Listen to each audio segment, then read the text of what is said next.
દાહોદ જિલ્લામાં ગુજરાતનું ખજુરાહો ગણાતું બાવકાનું પૌરાણિક મંદિર આવેલું છે। પવિત્ર શ્રાવણ માસમાં આ અદ્ભુત મંદિર આસ્થાનું કેન્દ્ર બન્યું છે। ત્યારે સમગ્ર પવિત્ર શ્રાવણ માસ દરમિયાન દેશના વિવિધ રાજ્યો અને ગુજરાતના અલગ અલગ ગામોમાંથી લોકો આ મંદિરે દર્શન કરવા માટે આવે છે। દાહોદના બાવકા ગામ ખાતે શિવ મંદિરનું 10મી સદીમાં બાંધકામ થયું હતું।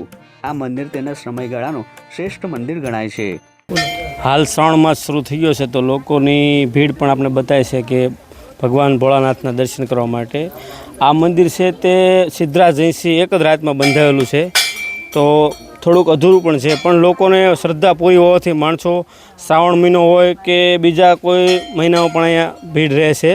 અને આ મંદિર છે તે વર્લ્ડ હેરિટેજ સાઇટમાં મૂકવામાં આવેલું છે, જેથી એક આ પૌરાણિક મંદિર પણ છે જે બહુ મહત્વનું સ્થળ છે, માટે અમે પણ આજે અહીંયા દર્શન કરવા આવેલા છીએ। તમે ક્યાંથી આવ્યા? અમે અહીંયા ચીલાકોટા PHC નોકરી કરીએ છીએ અને અમારું મૂળ વતન ભાવનગર છે।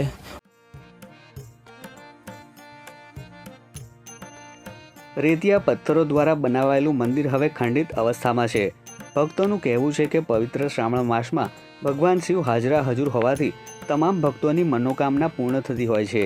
ભગવાન શિવને બિલીપત્ર અને જળાભિષેક કરતા ભક્તો જોવા મળ્યા હતા। દાહોદના મહાદેવ મંદિરો ખાતે ઘીનો અભિષેક કરવામાં આવતો હોવાથી આરતી સમયે ભક્તોનું ઘોડાપુર ઉમટી પડતું હોય છે।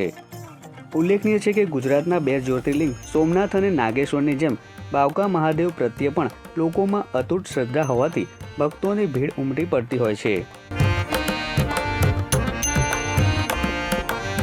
પવિત્ર શ્રાવણ માસ ગણવામાં આવે છે હિન્દુ શાસ્ત્રમાં, ને આજ રોજ આ બાવકા ખાતે આવેલું મંદિર છે શિવ પુરાણનું વર્ષો જૂનું મંદિર કહેવામાં આવે છે। તેના માટે દર્શન માટે અમે આવેલા છે દાહોદથી, ને બહુ બધા લોકો દાહોદથી આજુબાજુથી ધામમાં દર્શન કરવા માટે આવે છે।